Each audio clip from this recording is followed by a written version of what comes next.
vitally important to state, even though it's obvious, which is that people who are pregnant should absolutely not consume alcohol. Fetal alcohol syndrome is well known and established. It's terrible. Fetuses experience diminished brain development that's often permanent, and diminished organ development, diminished limb development in the periphery, meaning the heart, the lungs, the liver, etc. Ingesting alcohol while pregnant is simply a bad idea.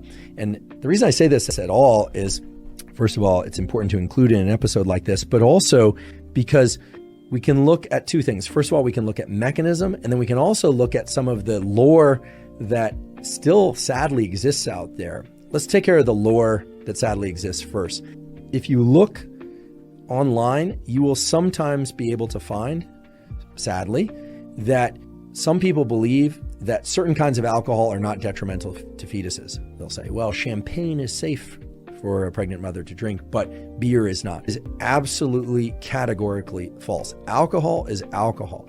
There is no evidence whatsoever that consuming certain types of alcohol is safer for fetuses than others. Alcohol is a toxin, and the reason fetal alcohol syndrome exists is because the ability of that toxin to disrupt cellular processes. Remember tumor growth and the way that alcohol can accelerate tumor growth by proliferation of cells, the wrong cells, the ones you don't want to proliferate?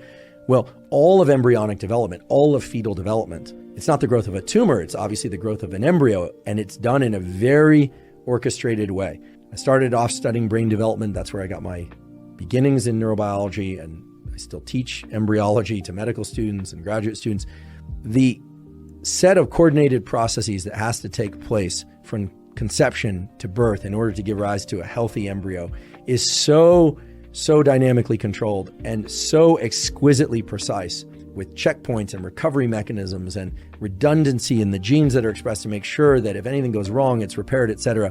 Alcohol as a mutagen, I haven't used that word yet, but a substance that can mutate DNA through alterations in DNA methylation and these checkpoints in the cell cycle. Alcohol as a mutagen is one of the worst things that a developing embryo can be exposed to. And again, because it's water soluble and fat soluble, ingestion of alcohol when people are pregnant passes right to the fetus. Now, I realize that a number of people out there might be thinking, oh goodness, I didn't realize I was pregnant until a certain stage of pregnancy, and before I realized I was ingesting alcohol.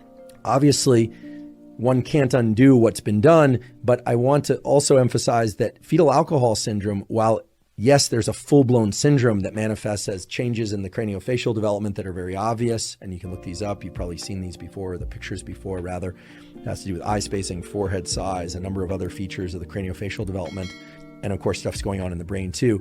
It's along a continuum. So it is possible that some of the changes that occur are more minor. And thankfully, the young brain, in particular the early postnatal brain, is incredibly plastic. There are things that can be done in order to help recover neural circuits that didn't develop well, etc. But even though it's somewhat obvious, or should be obvious, I really want to make clear that there's zero evidence whatsoever that certain forms of alcohol are safer for pregnant women to ingest than others. Absolutely wrong. No one who's pregnant should be ingesting alcohol whatsoever. And certainly if people feel like they can't avoid alcohol while pregnant, they really need to work with somebody to make sure that it just absolutely doesn't happen, because it's so detrimental to the developing fetus.